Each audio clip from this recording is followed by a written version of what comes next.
say you're fine, but I can see right through. You're holding your secrets for way too long. This can't keep going on. With every lie, they keep on hurting you, getting away with everything they do. This can't keep going on. No, we're gonna find them, and I'm gonna fight for you. They better start hiding. We'll be running with the lions, lions. We'll be running with the lions, lions.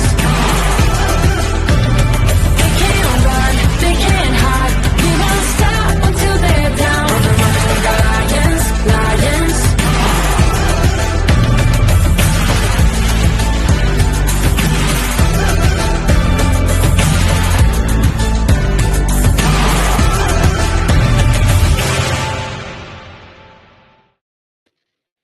Hello, everyone, and welcome to another episode of Gloves Off.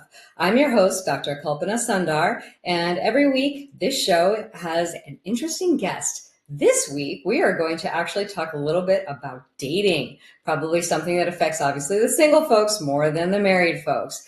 But interestingly enough, statistics show that people have really changed in their viewpoints on relationships. Obviously, people are waiting longer to be in a relationship or get married. There are definitely people that are focusing more on personal growth, and they're more selective about the partners that they choose. So things have really shifted over the last several decades, where people got married very early and really didn't have a lot of characteristics that they were looking for. Interestingly enough, with online dating, people find partners about 20% of the time. And with matchmaking, it's about 50% of the time.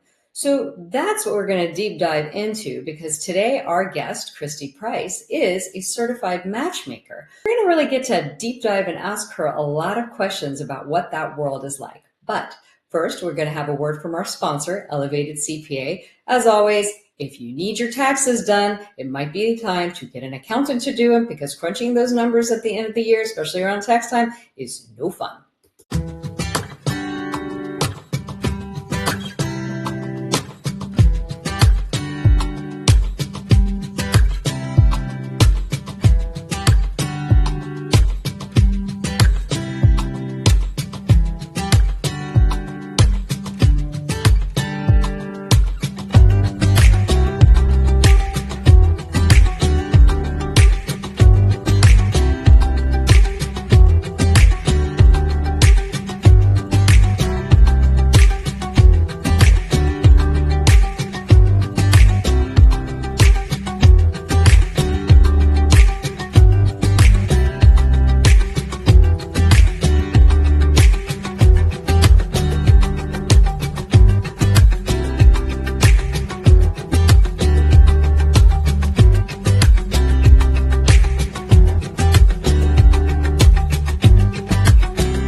So here's what I find interesting. Kristi is not only a certified matchmaker, she's a dating coach and a success mindset coach. She originally had her background in wealth management, which is a very big transition to professional matchmaking.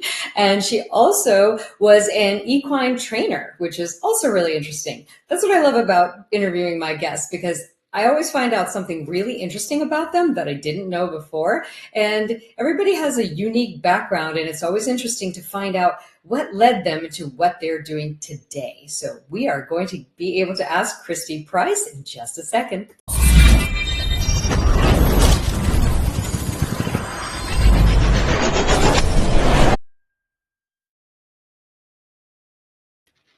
Hello, Kristi. Welcome to Gloves Off. So glad to have you here.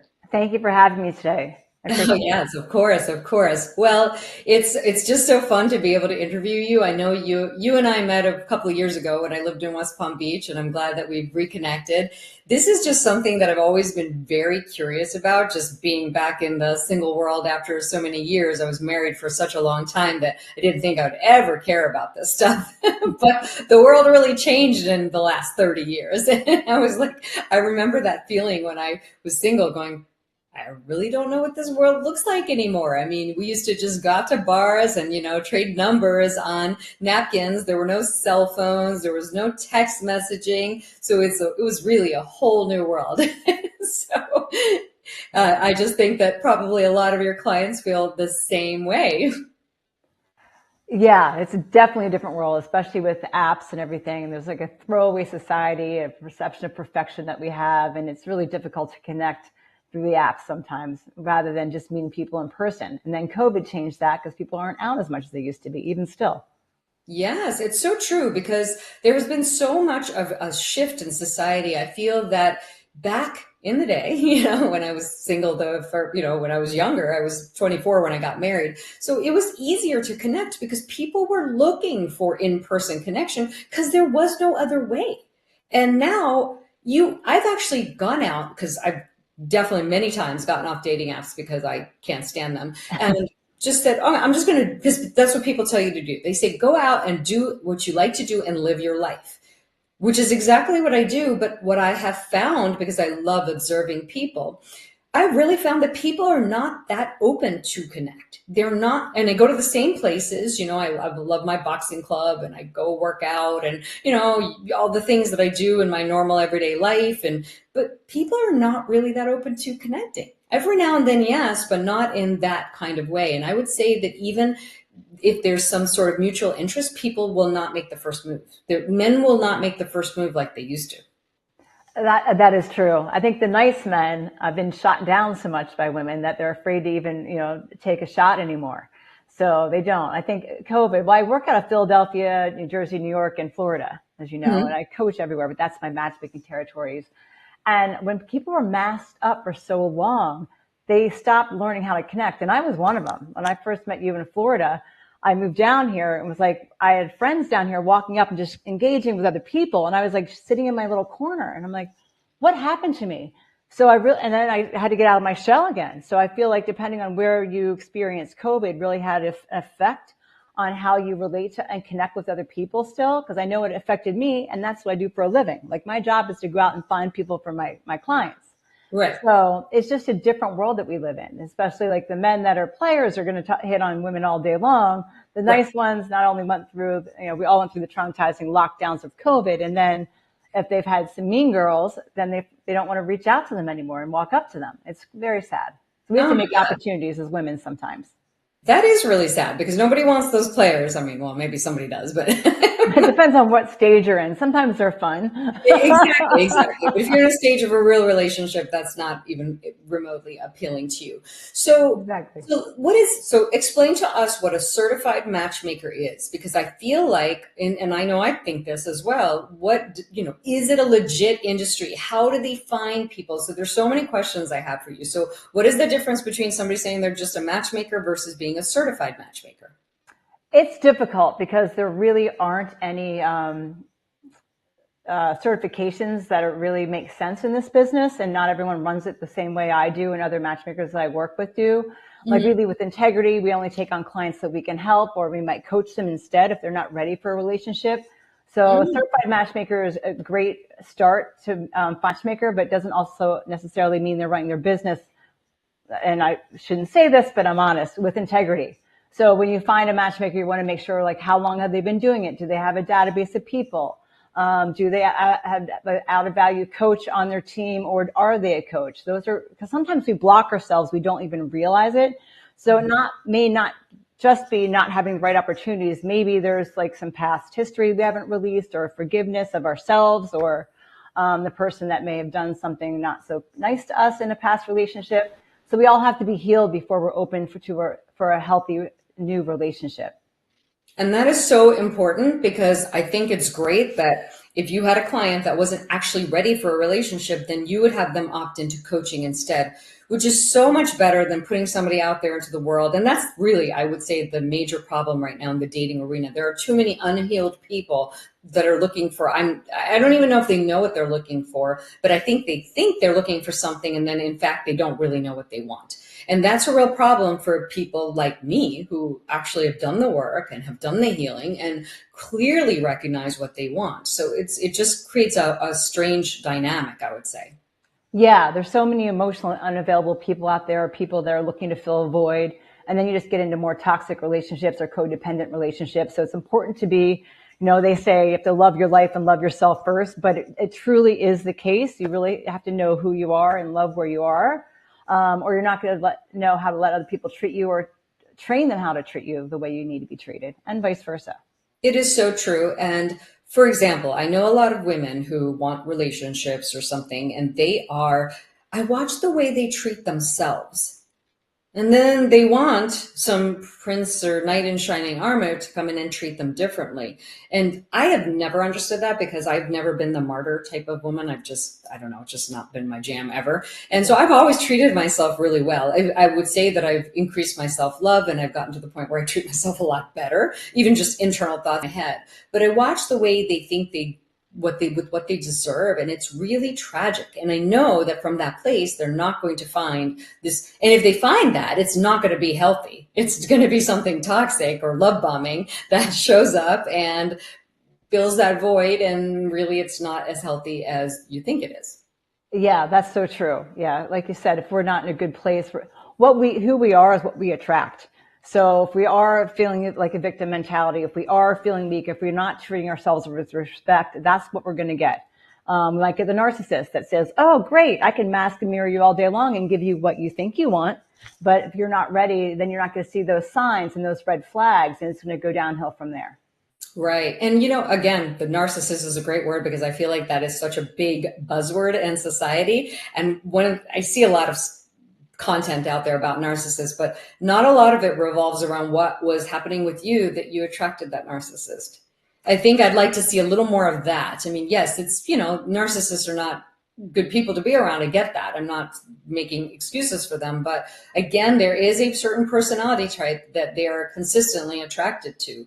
And the people without boundaries and without self-love and people who are people pleasers, all of those things. So it's just really interesting, the dynamics. And I find it all fascinating, frankly. I've always been really fascinated by human relationships of any kind, not just romantic, but just, siblings, family dynamics, friend dynamics, all of that is always interests me. So how did you go from wealth management, working with horses to this? So my last job was in wealth management, and I had just gotten out of my ex-husband and I had broken up, getting divorced, and I got, to be quite honest, I got in a bad car accident. So after we got divorced, I was making a lot of bad decisions because the narcissists are fun. At first, they're love bombing. They mask and mirror. You're like, oh my gosh, this person's so perfect, because they pretend to be perfect. And then, they keep saying that and it starts to go sideways. And then you have gaslighting and all the other fun things that goes along with a narcissist or a sociopath or whatever you want to call them. So when I had my car accident, I couldn't work for a while. I had to do a lot of self-healing and kind of internal intake on why was I attracted, not only the healing from the concussion, but let's take some time. I had a neuropsychologist at the time that really taught me how to set better boundaries, self-love, which I didn't have at the time. Even though my ex-husband was great, there was we just weren't right for each other. There was no emotional abuse or anything like that. I was choosing the wrong men. And so I did a lot of research that year on cluster B personality types, like learning to see the red flags for narcissism and sociopathic tendencies, and learning how to love myself more and just be in a place where I was fine being alone and just really loved where I was. And then I started helping people, create better profiles, see red flags just for fun while I was getting back on my feet. And I remember talking to my neuropsychologist thinking, I could actually help people not make the same mistakes I did after divorce, because I was a train wreck. I just was. I thought since I didn't have a bad relationship, I thought I was fine, but we all have to do our work. Yeah. So that's how I started this business, quite honestly. I was as a dating coach. I think that's brilliant. So I started helping people get out there, set better boundaries, see red flags, learn how to write their profile right so they could actually attract the right kind of people. And that's how I got started, just by wanting to help others, go down the path I did after I got divorced. Yeah, it's a great place to start. And it is, if you're just absolutely fascinated with it, sounds like you are. And I am too. I mean, I'm just, for whatever reason, I've always found this really, really fascinating because first of all, it's a really basic human need. I can't stand all that stuff that's going on out there about we don't need men and men don't need women. And I'm like, oh God, that's a bunch of crap, really, frankly, because it's not true. I feel like Not. people say that as a cop out because they're not willing to do the work to figure out what it takes to be together in a healthy, harmonious way. So that's just harder. So it's easier to say, I don't want it. I agree because loneliness right now is death from loneliness is kind of aligned with people dying from smoking cigarettes. It's a big problem. And as humans, we need to connect with others, in all different levels, friendships, professional and romantically. And so I feel what you're saying is right. Like we all might not need a man. My mom used to tell that to me too, because I had to get over that. You don't need a man. You can do everything yourself. But you might not need a man, but you want a partner in crime, someone that you can share life experiences with, and you can complement each other and support each other. Right, absolutely. And there's nothing wrong with wanting that. I mean, when I was first single, that's what everybody would tell me. Well, you don't need a man. You got a career. You got that. I'm like, it just feels like that's a big piece of life that would be kind of missing for me. And it's not that I need somebody. I can do everything on my own, but that doesn't mean that you don't want somebody. And I think society really needs to start changing on that ridiculous attitude of we don't need each other, because we were put on this earth to be really better each other. I feel that when you have a proper relationship with somebody in a partnership, whether it's same sex, opposite sex, it doesn't matter. Just it really makes life more enjoyable. But it takes a lot of work to create a harmonious and thriving relationship where both people are thriving and growing. So that's one of my massive, on my list is somebody who has a growth mindset. As I said in the initial part of before introducing the show, people are really waiting a long time because they have specific criteria. And I think it was Dr. Shafali who said, don't marry somebody because you love them. Marry somebody that you can grow with. And I remember the first time I heard that, I thought, wow, what a concept, because all my life, I just thought you love somebody and you marry them and you spend the rest of your life with them. That's the whole thing. Frankly, with that criteria, it's funny how many few people it is that I could even possibly be in a relationship with, because growth mindset is number one for me. It is, and we're both of the same mindset. So, I mean, you have to have must-haves. You mentioned the checklist earlier, what could block people. I think that was in one of your questions. Mm-hmm. But just loving someone's not enough, or no one would get divorced, right? Well, if they really loved each other at the beginning. But there's so much that goes into that relationship, like growth mindset. Are you spiritual? Is that something important to you? Are you Christian? Politics. I mean, I just saw another matchmaker recently that said, oh, politics don't matter. Well, it's a value system for a lot of people. So it is. It does. Now. And I think it depends on the person. It does matter. I mean, I think some people, maybe not for everybody, but for me, it might. Yeah. Some people are really one side or the other. So that's something that matters to them. Some people are in the middle and they can go either way. So it depends on the person and what your value systems are and what matters to you. But you do have to have a good foundation, like anything, for a professional, like your house, whatever. Same thing with a relationship. If you can't communicate and see eye to eye on really important issues that matter to you, that's going to be a problem down the road. Right. And for me, I also feel that the way they live life matters, meaning that, let's say, for example, and I've dated people like this, they like to stay up till 2 a.m. and, their whole schedule is very different from mine. At first, I thought that wasn't a big deal. But it's not sustainable. So now I actually look for how do they spend their day. So for example, I like to wake up early and I really get a lot done between, 6 and about 3 p.m. That's my most productive time. So I don't sleep until 10. I do all my great work from that time. Then I start to slow down because I'm starting to get a little fatigued, and I like to have more of the rest of my evening to just, have time to myself. But that's important to me. Flexibility. A lot of people have zero flexibility in their work life. So they're very stuck. That's very important to me. So I think it really matters how one decides to live their life, because compatibility, even if you love somebody, if you're that highly incompatible, it could really create some problems. I know. So I never, when I first started, realized, like you mentioned, if you're a night or a morning person. Mm-hmm. It really is, because on so many levels, it's just your lifestyle, and also intimacy comes into play. So someone might be, oh, let's go in the morning. You're like, oh no, like at night, and you're so off, and it's kind of hard to bring that together if you have a different schedule. Absolutely. And then honestly, it's crazy what I've got my list so narrow to tell I really paid attention to this. But TV, it's something that I never was told or would have thought about. But in one of my past relationships, like my ex-husband never watched TV, and we did a little bit, but it wasn't a factor. Well, then I was in a relationship with somebody who literally watched TV for 12 hours a day. Oh, I slipped my wrist. I couldn't do it. Yeah, it was really. That'd be tough because you're very active. Like you like to get out and live life.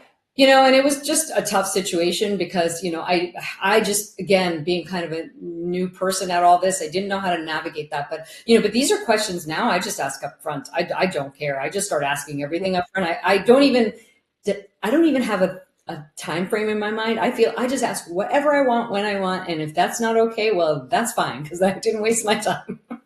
And I think that's fine. I think there's a lot of dating coaches out there that say, oh, don't talk about politics. Don't talk about religion. Don't talk about this. Maybe not exes in the beginning. Like we can get to that later. There's certain things you're just trying to build that rapport, but there are certain things that really matter to you. And lifestyle is one of them. Like I work with active, positive mind singles. And with that means that they're active. They're out not watching TV for 12 hours. So I understand my clients so I can match them, which helps me too. And they're positive minded, growth mindset. They're always trying to show up as their best self. So when I match them, they're aligned at least with those basics, and we go from there. But those are very powerful things. If you're into personal development and self-growth, not only are you going to have create a better life for yourself, with your partner, you're obviously open to communication and change in certain areas. I mean, certain things we're not going to change, but I think that's a good place to start. I agree. And then I remember we were talking about, high achieving women. You were saying that, so your clients are mostly women? I work with men and women. I work with men both. and women. And I think you said it was more men, actually. I have more men that are matchmaking clients, and then it's about 50-50 for coaching clients. Okay. And you said that women are more likely to get in their own way, like the high achieving women. So to be quite honest, I probably should say this, but why not? The reason why I have more men than women is because women do get in their own way. And I will not take on a client I don't think I can help. And if I can't talk them off the ledge, I won't help them. So if they come to me with a checklist of 30 things they want in a man, and I show profiles up front. So I show viable candidates up front to make sure I can meet my client's expectations before we even sign a contract. And they're like, out of 10 to 15 men, none of them are good enough. I won't work with them. Either I don't have the right men, which is probably not the case. I've been doing it for over 15 years. Or their expectations they're just not realistic. I need a guy who is 6 foot tall. I mean, when I talk about qualities, 6 foot tall, has to be brunette. Like it just it's a little bit crazy.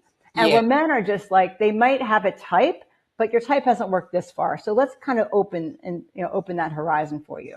And men are just more open-minded in terms of women because men are used to hiring people that do their job, lawyers, CPAs, whatever, and letting them do their job. But I think women, and I was one of them, so I'm not bashing women right now. I had to learn this. I was the masculine energy wealth manager. But men want a woman that's appreciative, kind, that can let them lead, because most of the women that I work with too want a man that is masculine, not feminine. So we have to be that feminine energy. Doesn't mean we're giving up our independence and who we are, because obviously you and I are both very strong women, but it's a balance we need to have. And so I teach my clients that first, if I'm going to work with them, the women, in terms of matchmaking, before I'll take them on, because they really need to learn those qualities to be able to have the relationship that they want. That is such a great point, because again, there has to be that polarity. Masculine is not attracted to masculine, feminine, and I'm not talking about sex or gender, just the qualities, because you have women who are very masculine and are with a man who's more feminine, and that just works for them. That's like whatever works for people. There has to be that polarity for there to be the attraction. We're not the equals don't really attract so much. And there are women that like the man that's a little bit more like, oh, whatever you want to do, but it doesn't. But across the board for the women that hire me, they're high power women. They want a man. They're tired of being the masculine energy at their job. They want someone that can take the lead and also compromise too. So we have to kind of have that polarity and that balance, so that they feel appreciated too. I think it was also interesting how you said men are used to hiring people to do their jobs. And it's so true. I mean, I agree. I'm not bashing women either, but I'm used to hiring people to do everything and anything I don't care to do, because I come from a background of I was very busy and I couldn't do everything. So I had to hire people. But a lot of women don't think that way. So I could see how men understand this a little bit easier. And I also do know a lot of women who have very crazy checklists. Yes, they do. Really, expansive. And I was one of them. I literally had a list of about 50 things. And then I looked back at the list and I thought, what really matters? And then it's really down to about 4 things. Yeah, I give people a 3 to 5 must-haves. Yeah. Okay, great. So I'm down to about 3 or somewhere between 3 to 5, but it's really very vague now. I don't care, I don't care about all the other things that I thought were really, really important. I just care about a few massively important things to me. And it's funny how much simpler that makes life looking at it that way. So give me your 3 to 5 must-haves. Okay, now you're putting me on the spot. I have to think about it. Obviously, the growth mindset. Compatible lifestyle. Again, I can't be with somebody who's going to stay out till 4 a.m. That does not work for me. And then also flexibility and freedom in their life. Yeah. Interestingly enough, I would say that's the hardest thing to find. It is. It is. I think men are married to their jobs and very egotistically attached to their careers. I hate to that. Just the ones that I have, the ones I say this about, there's not a lot of flexibility. Their work comes first, and I want to be with somebody who our relationship comes first.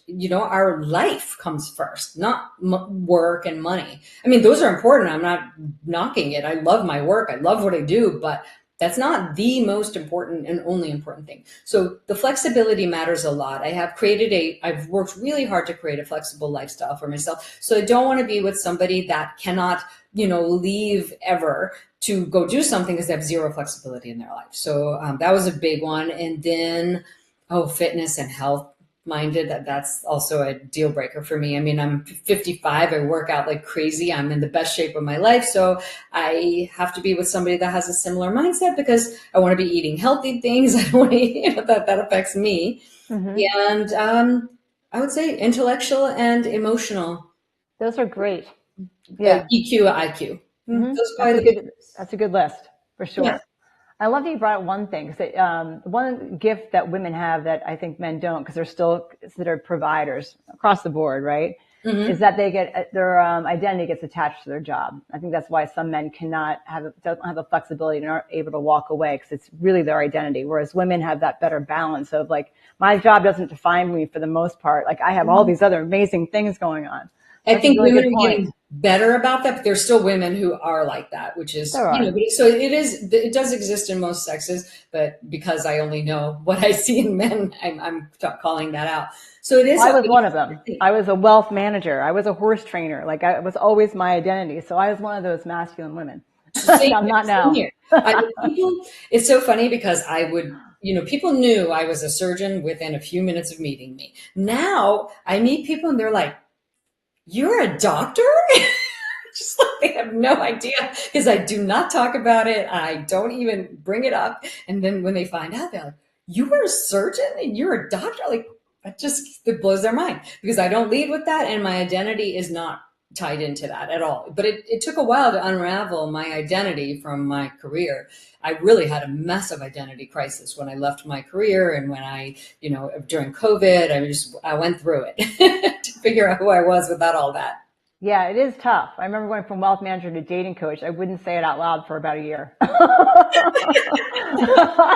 But now I love it. It's true. Show up and you just love what you're doing. And it's so true, because I remember doing that as well. And I was like, I don't want to say anything because it didn't feel right. I think I knew that I was doing something different, but I hadn't embodied it. I still felt like I was the other thing. But now it's so interesting on the other end of the spectrum. Now I almost can't relate to that lifestyle anymore.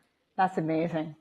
Which is great, because I don't want to. I met another surgeon one day out and about, we're talking. He's like, "Well, I'm this," and I was like, "Oh, see, this is exactly why I don't miss it. Exactly why I don't miss it." Yeah.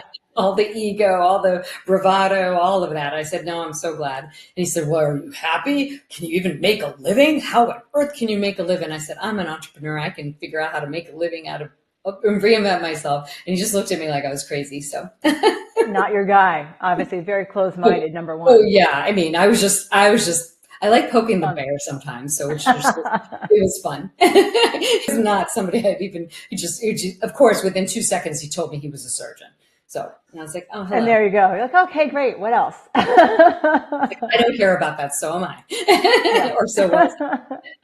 And then I know lately, especially with the swiping culture and because people can find somebody on an app and it's so easy, how do people prioritize connection over, this quantity of people that you can find? It's difficult. I say limiting the apps. I see so many people going through depression from people not responding and ghosting on the apps, and this is men and women included. I mean, I think women have an easier time than men, but you can. I kind of box online dating and dating apps into like a full-time job you're not getting paid for, and there's a very limited return on your investment of time you put into it. So. There's some tricks to doing it. So make sure that the guy has a profile he's written, that it meets at least their top 3 to 5 of your expectations. Have a message back and forth for 3, 4, 5 messages, and bounce off and have a quick phone conversation before you meet him. So otherwise, you're going to waste a lot of time on it. I think this has answered your question. So.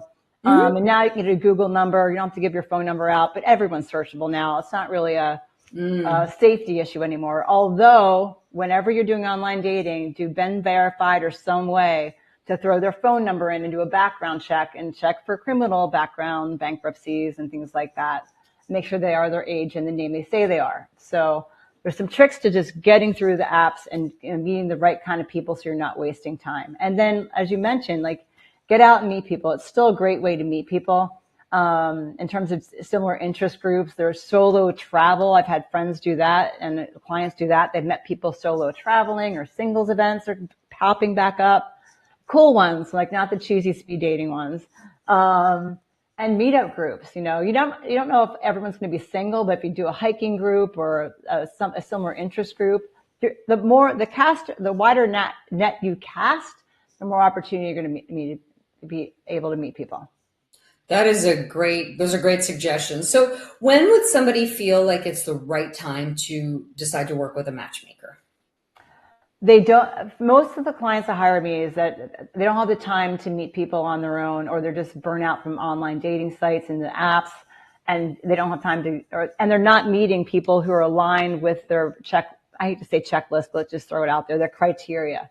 So then they hire me to do that for them. So I meet with them. I go through everything they're looking for, make sure we're on the right track. I show them profiles to make sure I have a good indication that I can meet their expectations. And then all they have to do is sit back and I bring matches to them. It's a full concierge service. I set the dates up. I coordinate it. We make the reservations. So I work one-on-one with each client and interview each person they already meet. So that's why my success rates are high. So it's like a best friend without the worry that it's not going to work out. Best friends don't want to help each other sometimes. And so the database probably makes a big difference. So do all matchmakers have a similar size of database? No, it depends on the matchmaker. So I'm focused in South Florida, Philadelphia, New Jersey. And I do work with other matchmakers I collaborate with that I trust, that work like I do, that are good matchmakers. And when they present a person to me, I know the person is who they say they are, and I do background checks. So if my clients are open to dating in other states, then I have that option. But my database is heavy in South Florida, Philadelphia, New Jersey. Gotcha. Yeah. Okay. I recruit constantly. Yeah. What is the success rate of a matchmaker? I mean, the statistics said 50%. Do you have a number on your success rate, or I don't know if you can say? I don't know. Mine's 92% because, like I said, I don't take on every client. I only take on clients I know I can help.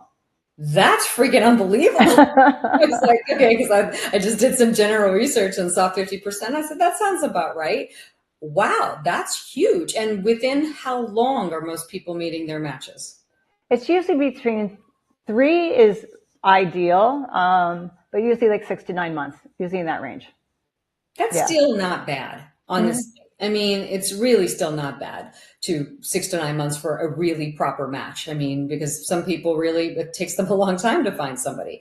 And then I would say that the other thing that I've heard about matchmaking services, many people think they're a scam, so that's true. one thing, I've definitely heard stories of that. How do you know it's not a scam service? That's a tough one. I would look at their reviews, see where they're located. I don't want to say names here, but Right. there are companies that claim to be in Philadelphia and South Florida, but they're really national firms, so they don't have the database to really help their people. Okay. Some matchmakers out there just want to get the dates done. They don't really care about what we're talking about. So when I interview people for my clients, I make sure they have a growth mindset. They're active. They have similar lifestyles. And value systems. Not all matchmakers do that. They just go for the dates. So it's kind of hard to screen for that. But the main thing is, do they have a database? How long have they been doing it? And see what the reviews are. So to be in the database, they have to sign up with you, right? They can't just be in your database without signing up.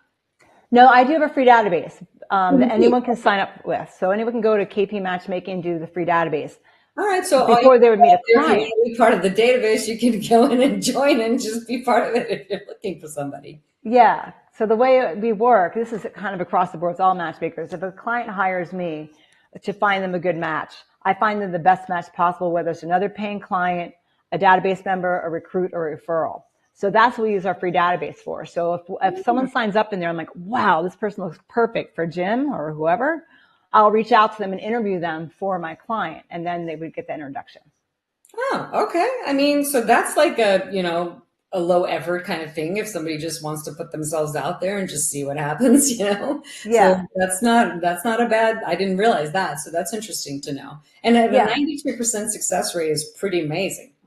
Thank you. Yeah. I really love what I do. And I literally love all my clients, and that's what makes it easy. So I really want to make sure they find love. I had a friend who had signed up for something, and it seemed very fishy when she told me about it. And basically later she found out that they were just prospecting people on LinkedIn. Yeah. And so it's like, well, you could have done that yourself. Probably better than what they did. Yeah. So sometimes matchmakers, so I don't know the matchmaker. So we will recruit for our clients, not because we use events. I have recruiters out there, so we will recruit on LinkedIn and social media sites, not on dating sites. That's a disservice to my clients. They can do that all day long on their own. All right, so then we have used that, but as long as they're interviewing that person. And was your client a matchmaking client? She wasn't a client. She was just somebody that I knew, and she was saying, yeah, she was a matchmaking client. And I think when she found that out, she was not happy about it. But I don't know what happened. I lost touch with her, but I didn't know if that was the way things worked. But all of a sudden, that just came back to my memory. So, okay, well, if it's not a not legit way, hopefully she found what she was looking for eventually. I don't know. Yeah, as long as they interviewed them. Yeah, because sometimes, with COVID, we had to pivot. So all we did was all in person. But during COVID, we're like, how can we keep adding valued people to our database for our clients? So we will use LinkedIn and Facebook, those two avenues. But then we interview everyone in person, or is there a Zoom call before they'd ever meet a client of ours? Yeah. Okay. Well, then I guess that's not so bad. Yeah. And then what would you say is the biggest myth about relationships that's out there that people get hung up on? I see people blocking them so much because they believe in the rom-com spark. That's number one. I see it all the time. Oh, the rom-com spark. Oh, yeah. Okay, I've definitely fallen into that before. And now I realize that probably is not very true. Now I just wait to get to know somebody. Yeah. I don't believe you can go on someone for a month or 2 months, but sometimes that first date, like you don't know if the person had an off day, if they're nervous, you don't know what's going on behind the scenes. So if you had a great time, you don't want to just take them home and jump in bed with them. I would just give them another date or two and see how you feel. I've had most of the really long-term relationships I've had, they weren't sure if they felt romantically inclined to the person, but they had a good time on that date.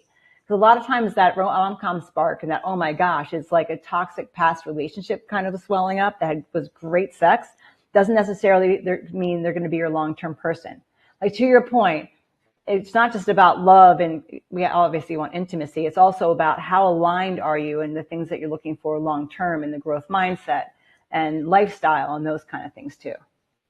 Yeah, that is really huge, because a lot of people out there, including me, just thought that I would just know immediately, like to the point immediately that maybe I'm walking by them and I could know. But I don't really think that's true anymore. It really takes some time to get to know people, because that those things probably really don't turn out well. And I would say that in any situation or relationship I've actually been in, it wasn't actually immediate. It wasn't.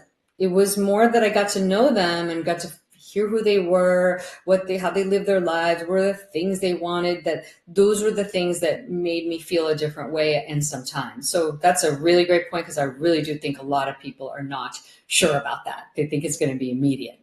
Yeah, I deal with it all the time with people. I think it's the same way as, so if you've been in a relationship and that relationship breaks up, and then, a few years later you see that person or something.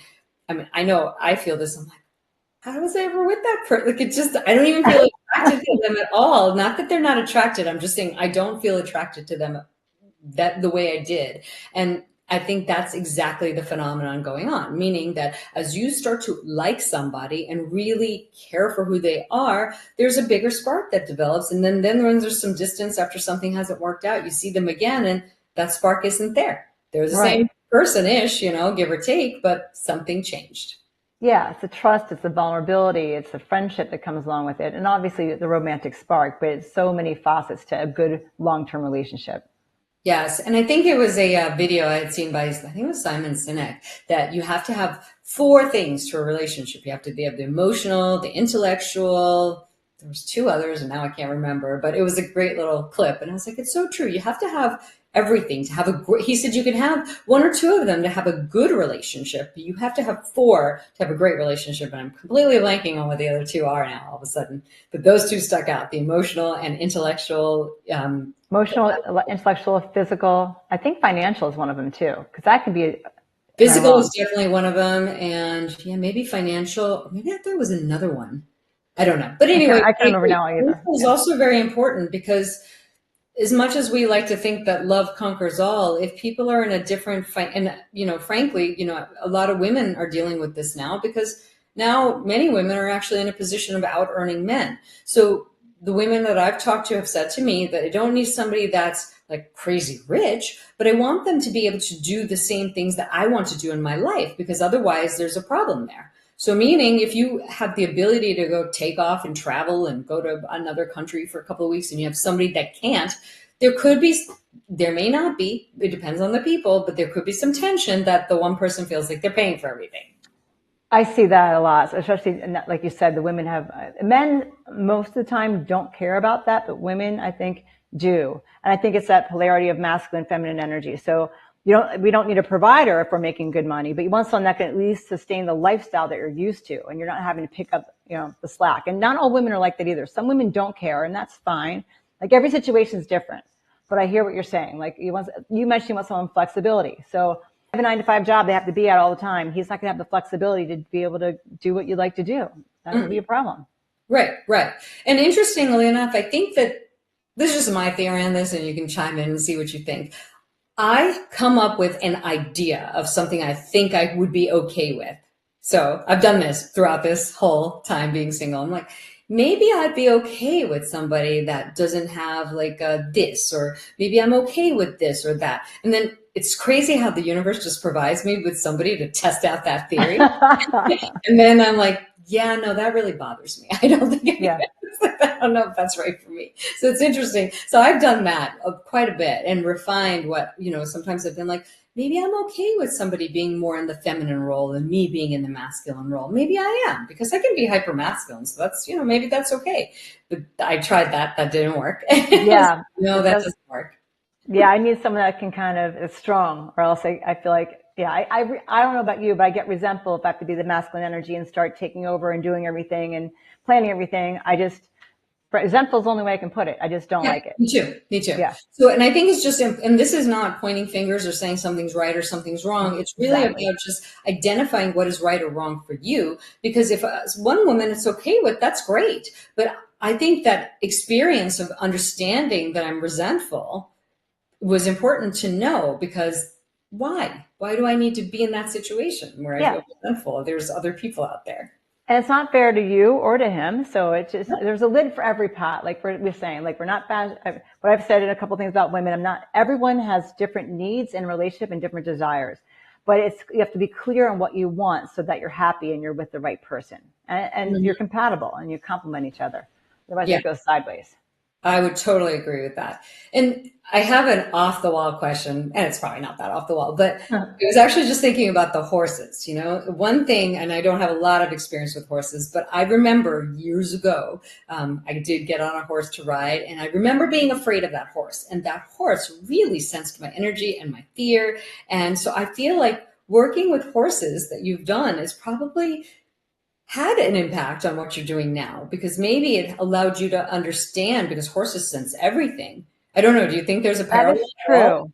I never thought of it that way, but I've always I had to, like, my vibration, which I know you're much about this too, and this is what you put out, you attract. And I believe that the horses, riding since I've been 4 years old, if you're not putting out the right vibes. I remember getting on a horse when I was training, and I had some clients that I didn't like. Now I love all my clients because I'm very selective. Yeah. And I was in a bad way, and I was crying, and I got on him, and this horse almost took me down. And I remember being like, this isn't his stuff. Why am I bringing my stuff to the table? And I always had to be in check and be aware of my emotions. And I try to do that with every person I come in contact with, whether I'm having a bad day or not. Like, it's not their stuff. I need to figure this out and show up as my best self. And that's with dating and everything that we do. I agree. And that's why I think that animals are such a great mirror for us. And I just say that because I didn't understand animals back then, because, I really didn't have, I didn't have pets or anything like that. And then I have had more experience with horses. I've had friends that have had horses. So I've watched that interaction and found it really, truly fascinating how they really know. And then I have a dog now, and that's kind of how we met, because of walking dogs and, and so I just see how in tune he is to my emotions and my the way I am. And I did not realize this, but I do think that they joke and say dogs look like their owners, but I would say more so. Maybe they do. I don't know. But my dog is white and brown, so I don't know. It probably has your smile, because you have a great smile. I see it in his eyes, his big brown eyes. Like, I look into him and I see a part of my soul in there. It's just crazy. So I think I do see that in his eyes. But what I was trying to say was that I do really watch if a man has a pet, I watch the relationship with the pet. If that pet is anxious, and I found this out probably the hard way, but if the pet is anxious and has anxiety, the owner probably has some anxiety that they're hiding. Oh, for sure. Because we teach our pets how to show up. Yes. Like, I was just at a friend's a few weeks ago, and their dog is so, like, has anxiety when they leave the house and things like that. And it's a little needy. So it kind of reflects on the parents, so maybe overprotective or whatever it may be. But I agree with you. If the pet's anxious or shies away, that's a big one. You already know that guy is not treating that animal very well, and you should run. Yeah, it's interesting. So I do watch that very carefully. Not only do I listen, I would say that it's important to not only listen to what people are saying, watch their body language, trust your intuition, because sometimes they're saying all the right things and my intuition is like, oh no, I can't even put a finger on it. They're saying all the right things. And I'm like, oh, just something doesn't feel right. And then to watch interaction with pets, like that, those are the things I've learned over this time. I love that you said that, because women have the best intuition. And we have to feel, if we're not feeling it for a person, whether you don't know what it is, or if you don't see a red flag, really think about, keep that in mind as you're getting to know somebody. Totally. There's something going on. We talk ourselves out of it. I've done that numerous times because we think we need an explanation for whatever feeling that we have. So that's the other thing. I mean, I just feel like I'm like, these are I'm just sharing all the things I've learned, but I don't care now if I don't have a reason. I just don't care. I have just cut things off because I don't know and I don't care, but I got some weird vibe and I don't have to explain it to myself or to anybody else, right? No, I love that. If anything, that's one of the biggest takeaways from today, that you have to trust your gut, and not because he looks good on paper or saying the right things. If something feels off, it's going to be off, unless you haven't dealt with a lot of past toxic stuff. But I don't see that most of the time. I feel like our intuition is right and it's on point for a reason. Yeah. And the more people you meet, I do feel like dating is a great way to sharpen your intuition and just see how you respond. And I noticed that sometimes I have anxiety when I meet somebody, and I used to think that meant I was anxious, but I understood that it was my body giving me a signal that there's something wrong. Yes. And I just, because it happened a lot, I thought it was me.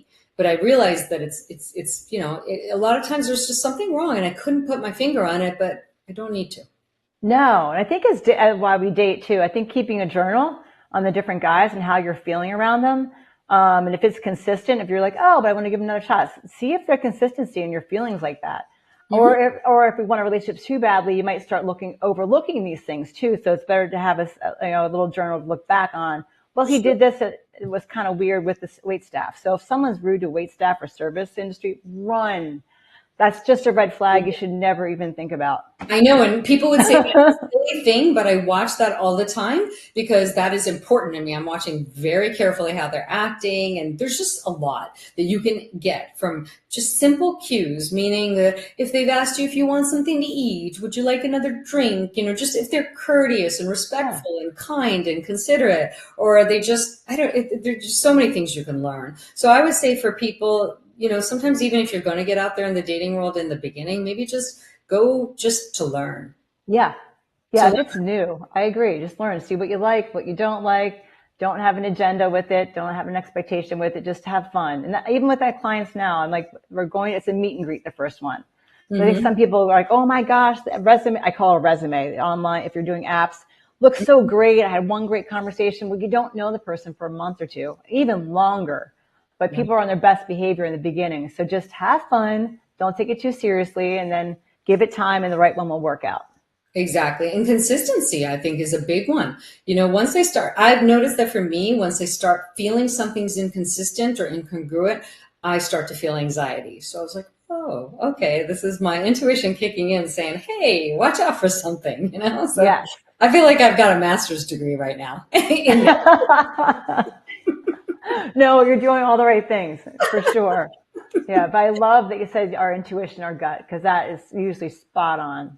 Yeah, it really is. And it's really important for a lot of women. I mean, I really do feel men have it too. I have a lot of male friends. I mean, it's funny. Yeah. I have more male friends than female friends, and they say it too. They have said that, there's a lot of things that in society we misconstrue. We think men don't have intuition. We think this and that about all the genders, and they're not necessarily true. Men have it as well. They just don't. I don't think they openly talk about it for fear of being judged. But I have very, very deep, wonderful relationships with my male friends, and we talk about all kinds of stuff. I'm like, yeah. A lot of mine are empaths, so they're really, they take on people's energy, and they're very intuitive that way too. Exactly. So it's really cool. So this has been so enlightening and just fun to really talk about. And I really hope it helps the people who are watching who are single and, not sure what to do, sick of the dating apps, because God, they are annoying.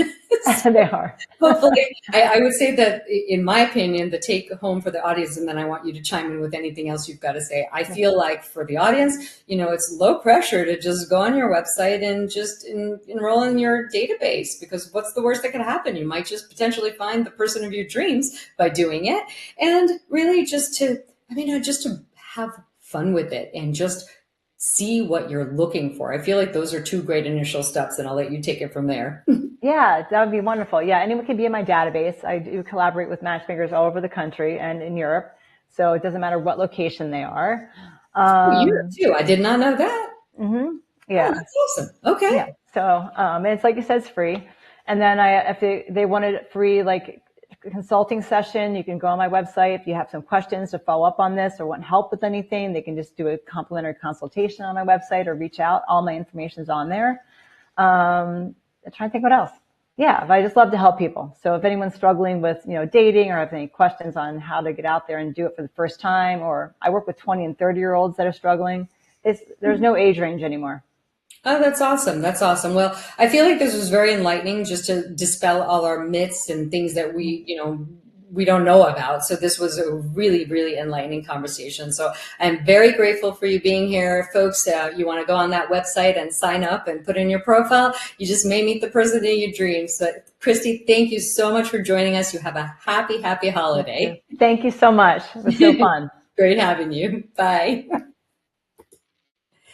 Well, I hope you guys enjoyed that. I found that to be such a fascinating interview just because there are so many things that we don't know, so many things that we don't really talk about openly. You know, I think what we do talk about openly is like, oh, we hate dating websites, we hate this, we hate that. But we don't talk about being proactive and how to navigate this in a very selective and yet productive way, removing the garbage that maybe we've been fed or that, has been fostered in our mind. So that's really, really important. So anyway, this is our last episode for this year. We're going to have a rebroadcast next week because it's the holiday and, everybody's going to take some time off. So take that time to either catch an episode that you might have missed or, obviously hang out with your family and enjoy the holidays. So I'm wishing everyone a Merry Christmas, a Happy Hanukkah, whatever you celebrate, Happy New Year. And I cannot wait to see you guys in January for another episode of 2025 with Gloves Off.